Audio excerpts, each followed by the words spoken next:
গৌৰৱ গগৈৰ পিছত মই ৰেজল্ট কৰিম এজন সেনাপতি হিচাপে সেই ভয় কেনেকৈ আঁতৰাব লাগে, সেই ভয় আঁতৰাই হিমন্ত বিশ্ব শৰ্মা ডাঙৰীয়াক অসমৰ পৰা আঁতৰাই অসম কেনেকৈ বচাব লাগে, অসমৰ মাটি কেনেকৈ বচাব লাগে, অসমৰ জাতি জনগোষ্ঠীক কেনেকৈ বচাব লাগে, অসমীয়া জাতিক ঐক্যবদ্ধতাৰে কেনেকৈ আগুৱাই লৈ যাব লাগে, সেই কাম মই সভাপতি ডাঙৰীয়াৰ নেতৃত্বত এজন ক্ষুদ্ৰ সৈনিক হিচাপে কৰিবৰ কাৰণে মই বদ্ধপৰিকৰ আৰু মই দৃঢ় বিশ্বাসী। মোৰ ওপৰত আস্থা আৰু বিশ্বাস মই অসমৰ সংখ্যালঘু ৰাইজে যিমান দিন এই মই সংগঠন আছিল আস্থা আৰু বিশ্বাস ৰাখিছিল আৰু মই সেই আস্থা আৰু বিশ্বাস আজিৰ এই পাৰ্টিৰ মজিয়াতো মই কথা দিছোঁ। আস্থা আৰু বিশ্বাস ৰাখি মই সকলো জাতি জনগোষ্ঠীৰ লগত মোৰ এই পিছপৰা জনগোষ্ঠীটোক হাতে হাত ধৰি একেলগে খোজ মিলাই শিৱসাগৰক ধুবুৰী বনাম, ধুবুৰীক শিৱসাগৰ বনাই, বৰাকক শিৱসাগৰ বনাই, তিনিচুকীয়াক ধুবুৰী বনাই একেলগে একত্ৰিত কৰি সমন্বয়ৰ বাৰ্তাৰে উন্নয়নৰ বাৰ্তাৰে আমি একেলগে অসমখনক আগুৱাই লৈ যাম। গতিকে এইখিনি কথা কৈ নমস্কাৰ। সন্মানীয় আজিৰ এই যোগদান কাৰ্যসূচীত উপস্থিত থকা অসম প্ৰদেশ কংগ্ৰেছ কমিটিৰ সন্মানীয় সভাপতি মাননীয় শ্ৰীযুত গৌৰৱ গগৈ ডাঙৰীয়া, এই যোগদান কাৰ্যসূচীত অংশগ্ৰহণ কৰা সৰ্বভাৰতীয় জাতীয় কংগ্ৰেছৰ সম্পাদক মাননীয় শ্ৰীযুত মনোজ চৌহান ডাঙৰীয়া, এই মঞ্চত উপবিষ্ট সন্মানীয় অসম বিধানসভাৰ বিধায়কসকল, আমাৰ প্ৰদেশ মহিলা কংগ্ৰেছৰ সন্মানীয়া সভানেত্ৰী মাননীয় মীৰা বাইদেউ ডাঙৰীয়াকে আদি কৰি আজি উপস্থিত থকা কংগ্ৰেছৰ জ্যেষ্ঠ কনিষ্ঠ সকলো মোৰ দাদা বাইদেউ সকলোকে মই, লগতে সাংবাদিক বন্ধুসকল সকলোকে মই পোনপ্ৰথমে বিহুৰ শুভেচ্ছা জ্ঞাপন কৰিছোঁ আৰু আন্তৰিকভাৱে মই ধন্যবাদ আৰু কৃতজ্ঞতা জ্ঞাপন কৰিছোঁ আজিৰ এই যোগদান কাৰ্যসূচীত অংশগ্ৰহণ কৰা মাননীয় শ্ৰীযুত গৌৰৱ গগৈ ডাঙৰীয়াক। তেখেতৰ এই যাত্ৰাত এজন মোক ক্ষুদ্ৰ সৈনিক হিচাপে তেখেতৰ যাত্ৰাত সহযোগী কৰাৰ বাবে মই কংগ্ৰেছ পৰিয়ালক আন্তৰিকভাৱে ধন্যবাদ জনাইছোঁ। আজি অসমৰ পৰিৱেশ পৰিস্থিতি আপোনালোকে গম পায়। অসম সংখ্যালঘু ছাত্ৰী দলৰ মই নেতৃত্ব গ্ৰহণ কৰিছিলোঁ। বিগত 8 বছৰ সভাপতি থাকিলোঁ, 20 বছৰ মই কেন্দ্ৰীয় সমিতিৰ মুখ্য পদত থাকিলোঁ। মই শদিয়াৰ পৰা ধুবুৰীলৈকে, বৰাকৰ পৰা ব্ৰহ্মপুত্ৰলৈকে আমি এটি সমন্বয় কৰিবৰ চেষ্টা কৰিছোঁ। আমি একতাৰে আগবাঢ়িবৰ চেষ্টা কৰিছোঁ, যাৰ কাৰণে আজি মই কংগ্ৰেছক এইকাৰণে বাছি লৈছোঁ যে আমি সন্মুখত বৰ বেয়া দিন দেখিছোঁ।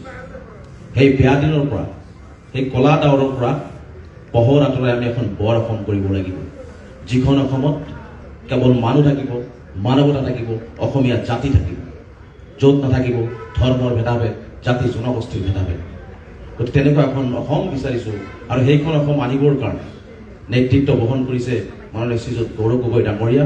গতিকে সেই নেতৃত্ব মই নিশ্চিতভাৱে আশাবাদী যে অসমৰ প্ৰত্যেকজন অসমক ভাল পোৱা, অসমীয়া জাতিক ভাল পোৱা, সাম্প্ৰদায়িকতাক ঘীন কৰা প্ৰতিজন ব্যক্তিয়ে গৌৰৱ গগৈ ডাঙৰীয়াৰ কোনোবাই নীৰৱে, কোনোবাই মুকলিকে সমৰ্থন জনাই আহিছে।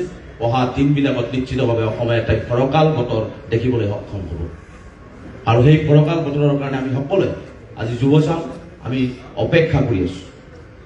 গতিকে আজি আমি তেনেকুৱা এখন তাহানিৰ অসম বিচাৰোঁ, কাৰণ এইখন অসম এনেকুৱা এটা পৰিৱেশ কৰি দিয়া হৈছে, এনেকুৱা এটা পৰিৱেশ কৰি দিয়া হৈছে যে আমি ইজনে আনজনক ঘীন কৰাৰ এটা পৰিৱেশ কৰিছে। তেনেকুৱা অসম আমি কেতিয়াও বিচৰা নাছিলোঁ। আহিব লগা প্ৰজন্মই আমি যদি আমাৰ অসমখনক গৌৰৱ গগৈ ডাঙৰীয়াৰ নেতৃত্বত আমি ঠিক কৰিব নোৱাৰোঁ, তেনেহ'লে আহিব লগা প্ৰজন্মই কিন্তু আমাক অভিশাপ দিব। গতিকে আমি নিশ্চিতভাৱে শংকৰদেৱ গুৰুজনা, মাধৱদেৱ গুৰুজনা, আজাদ পীৰ চাহাব গুৰুজনাই সেই তাহানিৰ অসমখন যি গঢ়িছিলে সেইখন অসম আমি পুনৰাই ঘূৰি আনিব লাগিব আৰু সেইখন অসম আমি ঘূৰি আনিব লাগিব গৌৰৱ গগৈ ডাঙৰীয়াৰ নেতৃত্বত। সেই সপোন আমি দেখিছোঁ।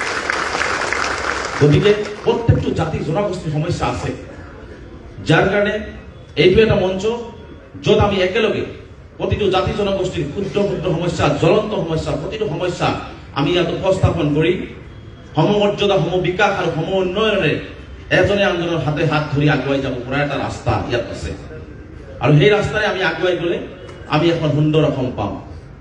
অসমৰ মুখ্যমন্ত্ৰী ডাঙৰীয়া বাৰে বাৰে কয় অসম 5খন ৰাজ্যৰ ভিতৰত আমি আগুৱাই লৈ যাম।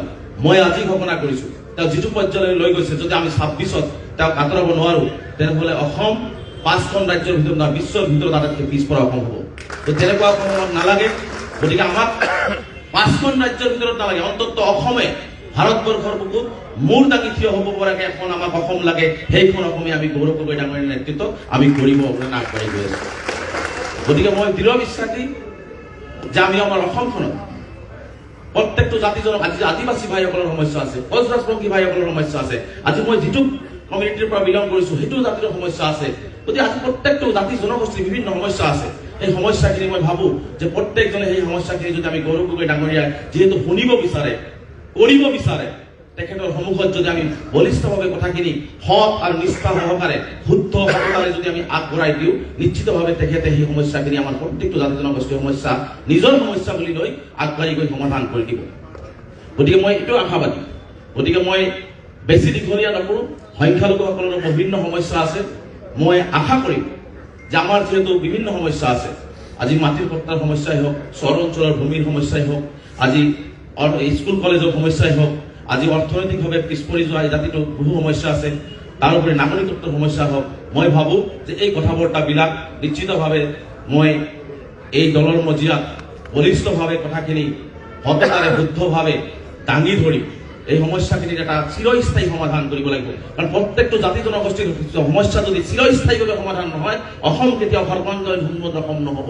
গতিকে প্ৰত্যেকটো জাতি জনগোষ্ঠী কেৱল ধৰ্মীয় সংখ্যালঘু বুলি নহয়, ভাষিক সংখ্যালঘু বুলি নহয়, আদিবাসী বুলি নহয়, বড়ো ভাইসকল বুলি নহয়, প্ৰত্যেকটো জাতি জনগোষ্ঠীৰ মূল সমস্যাখিনি, জ্বলন্ত সমস্যাখিনি যেতিয়াই সমাধান কৰিব, যেতিয়াই সমাধান হ'ব, তেতিয়াই আমাৰ এখন সুন্দৰ এখন অসম আমি দেখিবলৈ পাম। আৰু সেইখন অসম আমি আশা কৰিছো গৌৰৱ গগৈ ডাঙৰীয়াৰ নেতৃত্বত। আজি ইয়াত কোৱা হৈছে ভয় আৰু শংকাত, যিহেতু আমি ভয় আৰু শংকাত আছো, সেই ভয় আৰু শংকা আঁতৰাবৰ কাৰণে গৌৰৱ গগৈৰ পিছত মই ৰেজল্ট কৰিম। এজন সেনাপতি হিচাপে সেই ভয় কেনেকৈ আঁতৰাব লাগে, সেই ভয় আঁতৰাই হিমন্ত বিশ্ব শৰ্মা ডাঙৰীয়াক অসমৰ পৰা আঁতৰাই অসম কেনেকৈ বচাব লাগে, অসমৰ মাটি কেনেকৈ বচাব লাগে, অসমৰ জাতি জনগোষ্ঠীক কেনেকৈ বচাব লাগে, অসমীয়া জাতিক ঐক্যবদ্ধতাৰে কেনেকৈ আগুৱাই লৈ যাব লাগে, সেই কাম মই সভাপতি ডাঙৰীয়াৰ নেতৃত্বত এজন ক্ষুদ্ৰ সৈনিক হিচাপে কৰিবৰ কাৰণে মই বদ্ধপৰিকৰ।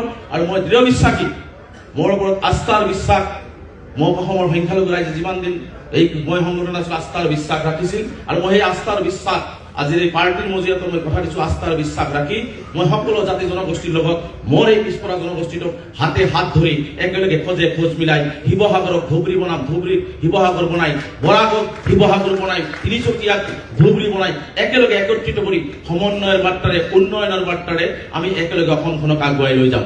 গতিকে এইখিনি কথা কৈ মই যিহেতু এই যাত্ৰাত এজন ক্ষুদ্ৰ সৈনিক, মই এই ৰাজনৈতিক প্লেটফৰ্ম এটা বেলেগ প্লেটফৰ্মত আছিলো, ৰাজনৈতিক প্লেটফৰ্মত কিন্তু মই একেবাৰে শিশু, ইয়াত মই আটাইতকৈ অশিক্ষিত ব্যক্তি।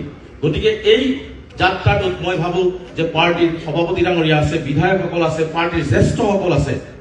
গতিকে প্ৰত্যেকজনে ব্যক্তিয়ে মোক যদি আপোনালোকে সদায় দিহা পৰামৰ্শ, গঠনমূলক সমালোচনা, গঠনমূলক পৰামৰ্শ দি মোক আগুৱাই দিয়ে, মই নিশ্চিতভাৱে অসম আৰু অসমীয়া জাতিটোৰ কাৰণে বা অসমৰ সংখ্যালঘু জনগোষ্ঠীটোৰ কাৰণে, বিভিন্ন জাতি জনগোষ্ঠীৰ কাৰণে একেলগে মই কাম কৰি মই যিখিনি সহায় কৰিব পাৰোঁ সেইখিনি সহায় কৰিবৰ কাৰণে মই আজি প্ৰতিশ্ৰুতিবদ্ধ। পাৰ্টিৰ সভাপতি ডাঙৰীয়াক হওক, আমাৰ পাৰ্টিৰ সকলো আমাৰ চিনিয়ৰ ব্যক্তিসকলক মই এইখিনি কথা দিছোঁ। শেষত অসমখন ভাল হওক, অসমখন হিমন্ত বিশ্ব শৰ্মাৰ পৰা আমি সকলোৱে মিলিজুলি উদ্ধাৰ কৰোঁ, অসমখনক আমি আগুৱাই লৈ যাওঁ, অসমখনত এটা সমন্বয়ৰ বাৰ্তা সৃষ্টি হওক, অসমৰ প্ৰত্যেকটো জাতি জনগোষ্ঠীয়ে সমন্বয়ৰ, সমমৰ্যাদাৰ, সমবিকাশেৰে নিজৰ আত্মমৰ্যাদাৰে মেৰুদণ্ডপণকে অসমক জীয়াই থাকক আৰু অসমখনক আগুৱাই লৈ যাওক। এইখিনি আশা কৰি মই মোৰ বক্তব্য কৰিছোঁ। ধন্যবাদ। জয়